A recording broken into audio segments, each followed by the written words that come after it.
Hey, Coach. Tough one as the streak kind of continues. Did you feel your team getting, tight at all down the stretch? Do you feel like the weight of these losses is kind of building?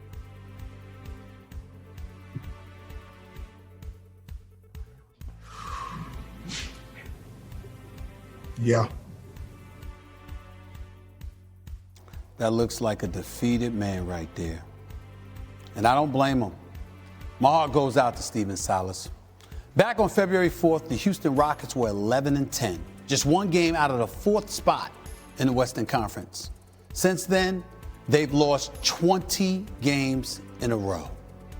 Sunday's defeat was a heartbreaker, just a 2-point loss to the Oklahoma City Thunder. But Houston's previous 12 losses, every single one of them was by double digits. And let me be very clear about what I'm about to say next. Absolutely none of all that is Stephen Silas's fault. Look at the situation he inherited when he was hired back in October. Daryl Morey left the team 2 weeks before. Silas got the job. Then Russell Westbrook got traded. 6 weeks later, James Harden was dealt. P.J. Tucker was traded just last week. Stephen Silas has nothing. No chance at all to succeed. And that's not disrespecting anybody on his roster, but he just doesn't have much.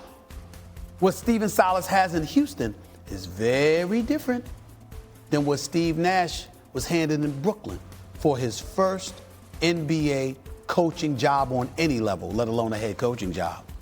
Look, I don't begrudge Steve Nash getting the job to coach the Nets. I understand it. And he's doing a damn good job, too, with that team. And hiring Mike D'Antoni as his lead assistant obviously was a wise move as well.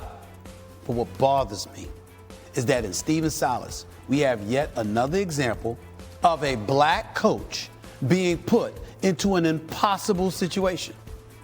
Another black coach set up to fail. Do we really think that the Nets wouldn't still be in the NBA Finals favorites, or at least favorites for the NBA Finals, if Stephen Silas was on the bench instead of Steve Nash? Or that the Rockets would be anything other than a basketball abomination if Steve Nash was coaching them?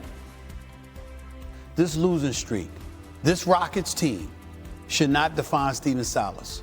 It shouldn't be his last shot at a head coaching job, if and when this one ends. But we'll see. I know how the NBA works, and I know it hasn't been working for a lot of talented black coaches for a very, very, very long time. How about most of history?